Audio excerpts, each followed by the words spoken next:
waxaa maanta xerada qaxootiga Ifo oo ka mid ah xiriyaha qaxootiga Dadaab gobolka Waqooyi Bari ee dalka Kenya ka dhacay banaanbax laga soo horjeedo waxbarasho la'aanta soo food saartay xiriyaha qaxootiga ee Dadaab kadib markii ay sheegtay hay'adda u qaabilsan waxbarashada ee loo yaqaan LWF uu dhaqaalaheeda hoos u dhacay sida ay sheegtay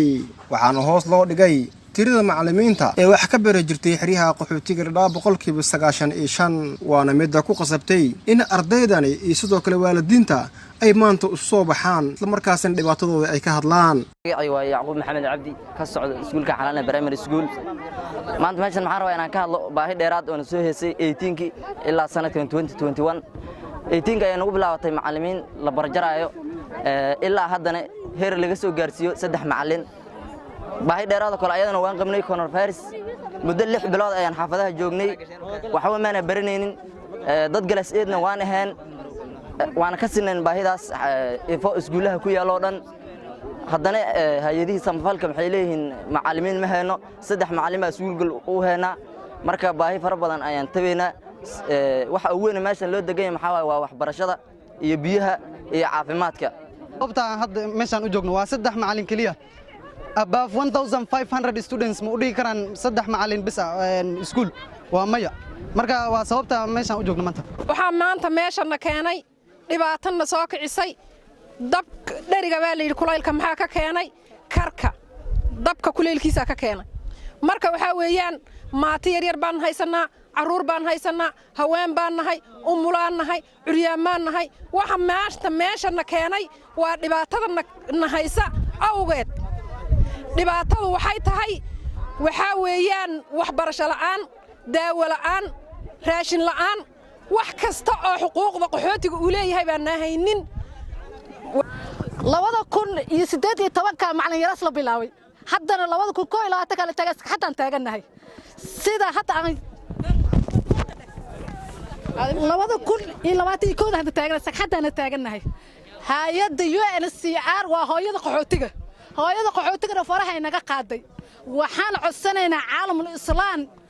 waxaan ka codsanaynaa sidii waxbarashada dib loogu soo celin lahaay oo ilmaheena waxbarashada dib loogu soo celin lahaay oo macallimiinteena loo kana lahaay waxaan iskugu soo banaan baxnay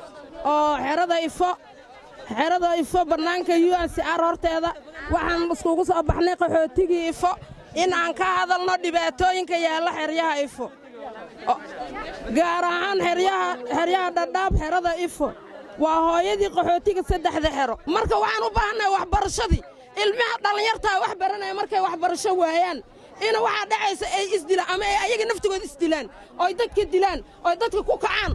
marka waxaan u baahnaa qaramada midowday ilaa janaabo codkeena inaan la yaraysan oo dadkan meesha ku baaba'ay waa dad Afrika waa dad Soomaali waa dad adduunka xaquuq bini'aadamka in la fiiriyo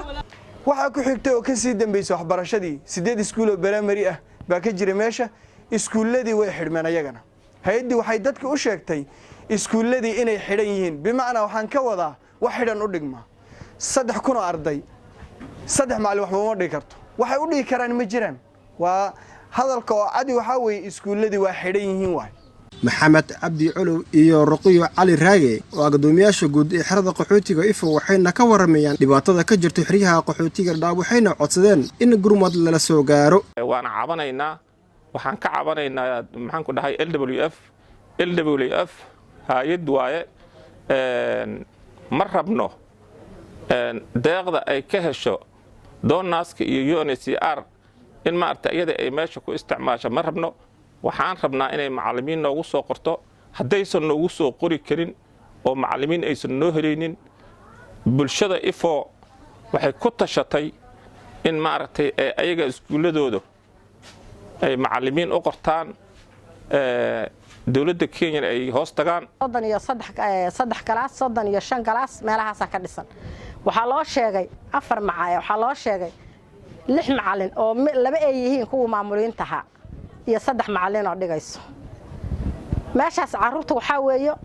galaaska ay caruurta waxa weeyo galaasaha 3,900 3,200 3,400 3,200 meelahaas isku u dhaxaysa caruuraha marka halka waxaan u aragnaa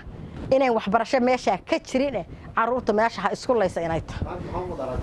maanta waxaan u mudaharaadnay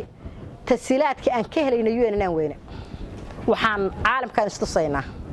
caalamka waxaan rabnaa inuu noo soo jawaabo dan qaxootinimo nala rabo inaan haddii kalena waddanka Kenya 30 sano degannahay sharciga aan waddanka ku shaqaysan lahayn aan ku dhaxgali lahayn ee midnaan aan ku helin inaan helo si kastaba ha ahaatee arrintani ayaa waxay ku soo aadaysaa xilli ay dadka la daalaa dhacayaan cudurka COVID-19 isla markaasna uu saameeyay qaybo badan oo ka mid ah caalamka tiro dhimista macallimiinta ayaa soo bilaabatay bilowgii 2018 ilaa iyo waqti xaadirkan aan ku jirno 2021 xasan kaafi badacas 24 TV xiriyaha qaxootiga Dadaab